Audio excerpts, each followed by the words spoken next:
Imediatamente conosco, nosso apreciado irmão e amigo, o Dr. William Soto Santiago.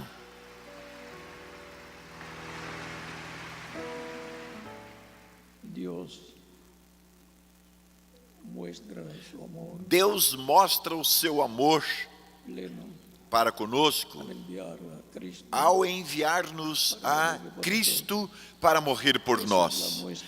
Esta é a verdadeira amostra do amor de Deus, a maior amostra do amor de Deus para com o ser humano. Não houve nenhum animalzinho que pudesse tirar os nossos pecados. Somente os cobriam com o sangue dos sacrifícios, mas os pecados não eram tirados. Aqueles sacrifícios somente eram tipos e figuras de Cristo e o seu sacrifício na cruz do Calvário para tirar os nossos pecados.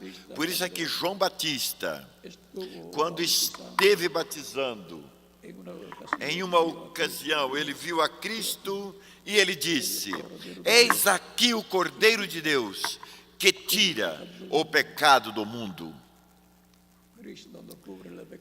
Cristo não cobre os pecados, mas sim os tira. É como, por exemplo, um sabão que não cobre as manchas, mas sim que as tira. E se as tira, e se este sangue tira os nossos pecados, somos então justificados diante de Deus, como se nunca houvéssemos cometido um pecado. Agora, Cristo, sendo nosso Salvador, sendo nosso parente redentor, é o nosso irmão maior, o nosso primeiro irmão. Por isso é que diz em Hebreus capítulo 2, versículo 13: eis aqui eu e os meus filhos que Deus me deu. Por isso também disse: anunciarei aos meus irmãos o teu nome. Cristo se identificou como nosso irmão maior, o qual veio.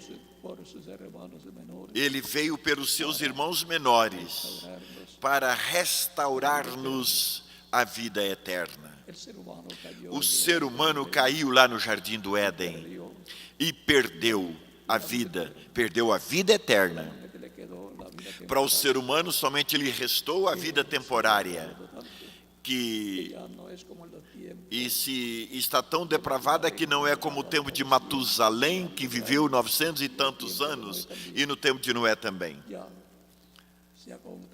Já se contaminou tanto a vida humana no corpo físico, que hoje chegar a 100 anos é uma grande vitória. Chegar a 100 anos, com muito trabalho se chega a esta idade. Mas Deus enviou a Cristo para restaurar todos os filhos e filhas de Deus, restaurá-los à vida eterna. Estão escritos no céu, no livro da vida do Cordeiro. E, obviamente, então, Cristo morreu por essas pessoas que também são chamados primogênitos de Deus, escritos no livro da vida do Cordeiro. São representados, e os primogênitos de Israel, lá no Egito, pelos quais morreu um cordeirinho em cada família. Foi sacrificado um cordeirinho para a preservação da vida daqueles primogênitos. E Cristo morreu por mim e por mais quem?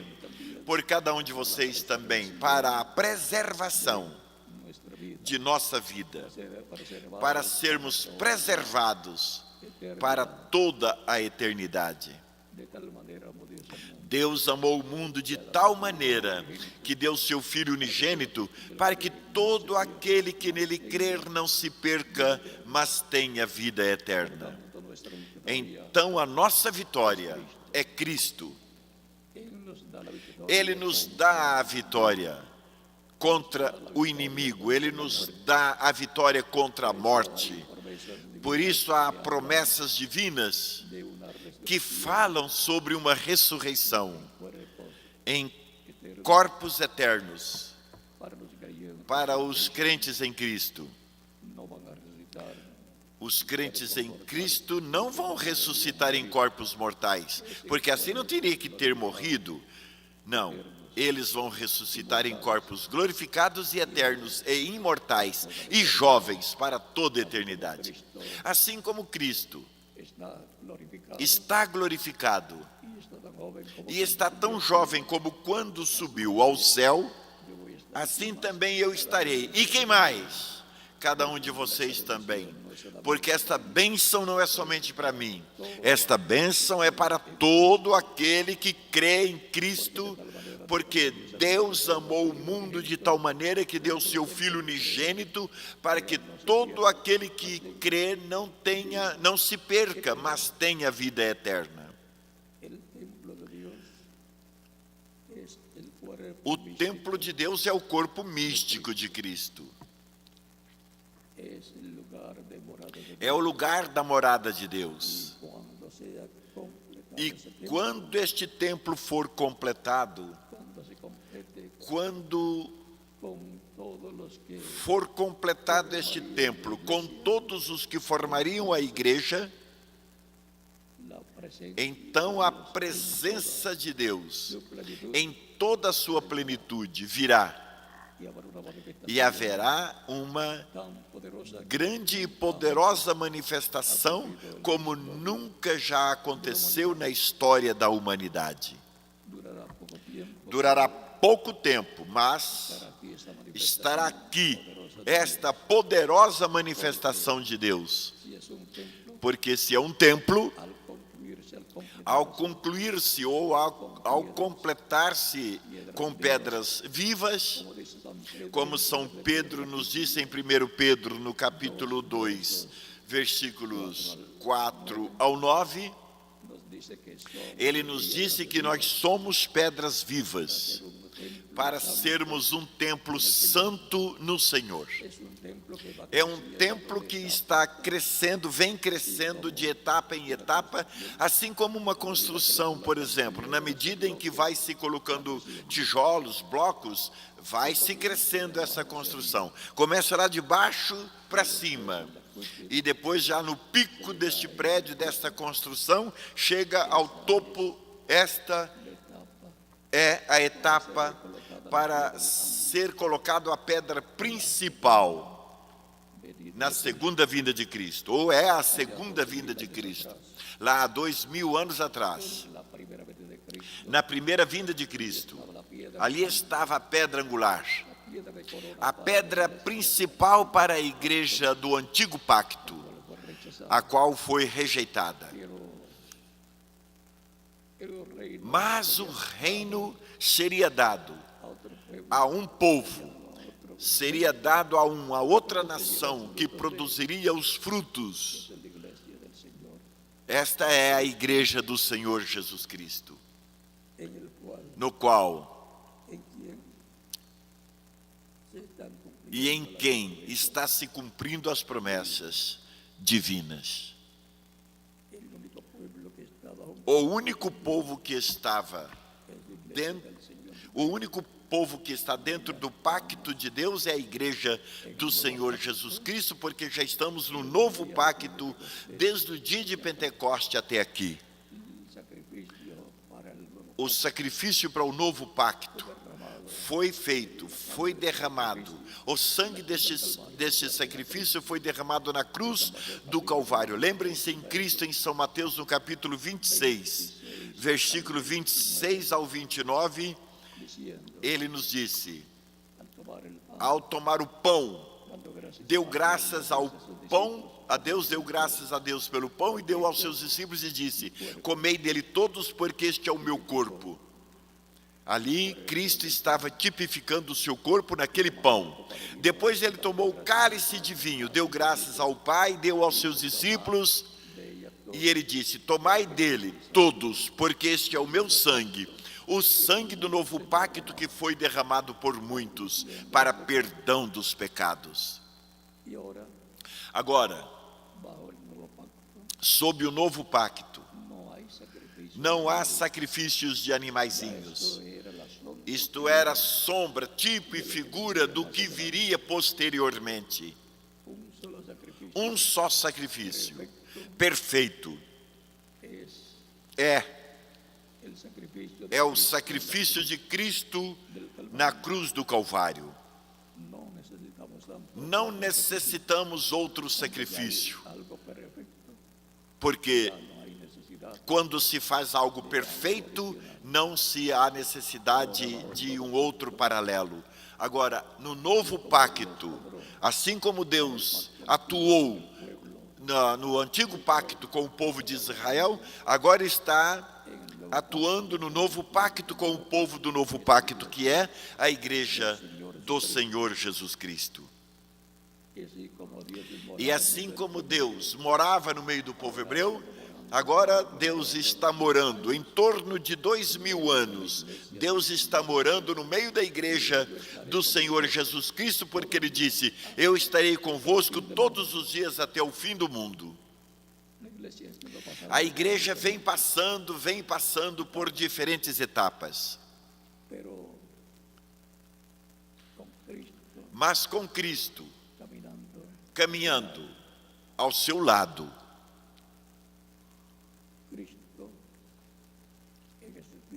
Cristo em Espírito Santo.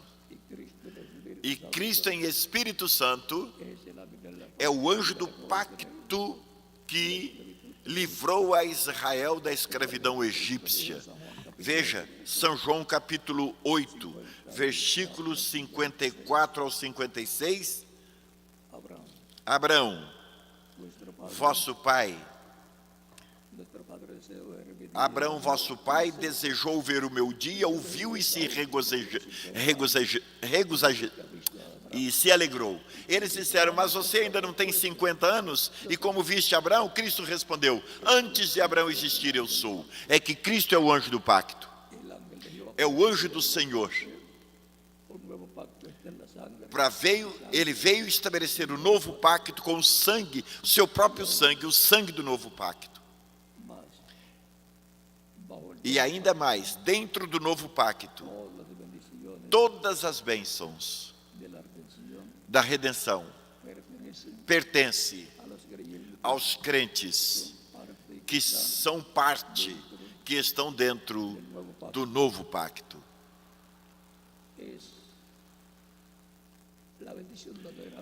É a maior bênção para uma pessoa estar dentro do novo pacto, da igreja na qual Cristo está vivendo. É importante que todas as pessoas que escutam a pregação do Evangelho de Cristo e a fé de Cristo nasce na sua alma, se ainda não o aceitou, deve aceitá-lo o mais depressa possível, porque quando ele vier não haverá mais oportunidade para aceitá-lo como Salvador. Os que já receberam como Salvador, Ele irá recebê-los na sua segunda vinda para serem transformados e levados com Cristo à ceia das bodas do Cordeiro. Então, se houver aqui uma pessoa que ainda não aceitou a Cristo como Salvador, faça nesses momentos e estaremos orando por você, para que Cristo te receba no seu reino, te perdoe e com seu sangue te limpa de todo pecado e seja batizado na água no seu nome. Cristo te batize com o Espírito Santo e fogo e produza em você um novo nascimento. Lembrem-se que Cristo disse: quem não nascer da água e do Espírito não pode ver, não pode entrar no reino de Deus.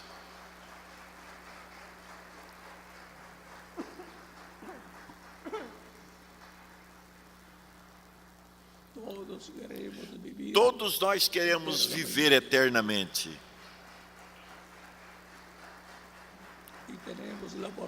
E temos a oportunidade de vivermos eternamente, aceitando a Cristo como único e suficiente Salvador. Cristo disse: quem ouve a minha palavra e crê naquele que me enviou, tem a vida eterna e não perecerá.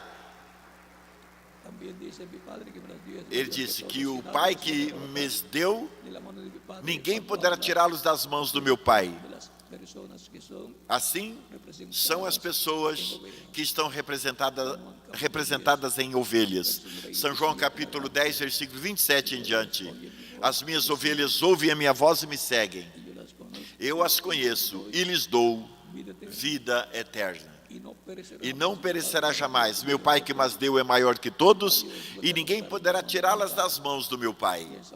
E em São João, no capítulo 5, versículo 24, Jesus disse: em verdade vos digo, quem ouve a minha palavra e crê naquele que me enviou, tem vida eterna. E não entrará em condenação, mas passou da morte para a vida. Esta é a única maneira de passar da morte para a vida. Lembrem-se que o ser humano nasce sem vida eterna, somente tem vida temporária. Por isso,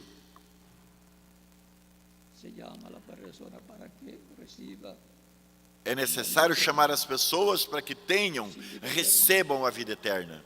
Porque sem vida eterna, não há oportunidade de viver eternamente. E o único que tem a exclusividade da vida eterna é o Senhor Jesus Cristo. Então, todos necessitamos de Cristo para que Ele nos dê vida eterna. Vamos todos ficar em pé para orarmos pelas pessoas que vieram aos pés de Cristo, nosso Salvador.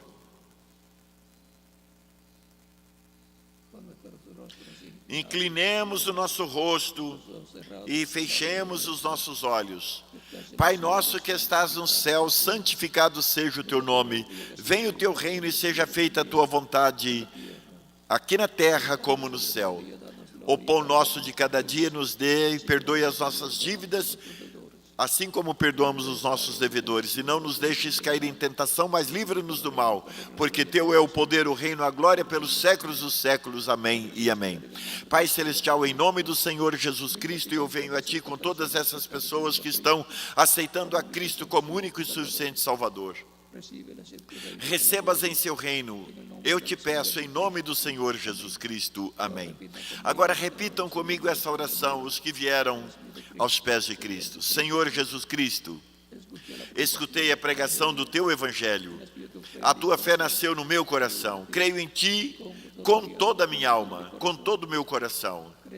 Eu creio na tua primeira vinda e creio no teu nome como sendo o único nome debaixo do céu dado aos homens, no qual podemos ser salvos. Senhor, eu creio na tua morte na cruz do Calvário, como sendo o sacrifício expiatório por nossos pecados. Reconheço que sou um pecador e necessito de um Salvador, um Redentor. Testifico publicamente de tua fé em mim e te aceito como meu único e suficiente Salvador. Eu te peço, perdoe os meus pecados e com teu sangue limpa-me de todo pecado e batiza-me com Espírito Santo e fogo e produza em mim um novo nascimento. Quero viver eternamente contigo, Senhor. Faça uma realidade em minha vida a salvação que o Senhor ganhou para mim na cruz do Calvário. Eu te peço no teu nome eterno e glorioso, Senhor Jesus Cristo. Amém e amém. Agora, os que vieram aos pés de Cristo me dirão: eu quero ser batizado na água no nome do Senhor, porque Cristo disse: aquele que crer e for batizado será salvo. Mas aquele que não crê será condenado. São Marcos capítulo 16, versículos 15 e 16. O batismo na água não tira pecados. É o sangue de Cristo. É o que nos limpa de todo pecado. Mas o batismo na água é um mandamento do Senhor Jesus Cristo, no qual nós nos identificamos com Cristo em sua morte, sepultamento e ressurreição. Por isso é muito importante o batismo na água, em nome do Senhor. A tal grau que Cristo disse, quem crê e for batizado será salvo, mas quem não crê será condenado. É o que significa o batismo na água. O próprio Cristo foi batizado por João Batista. Os discípulos também foram batizados. E desde o dia de Pentecoste, vem sendo batizado milhões de seres humanos até o nosso tempo. Então podem ser batizados e que Cristo te batize com o Espírito Santo e fogo e produza em vocês um novo nascimento. E continuaremos os vendo por toda a eternidade no reino glorioso de Cristo, nosso Salvador.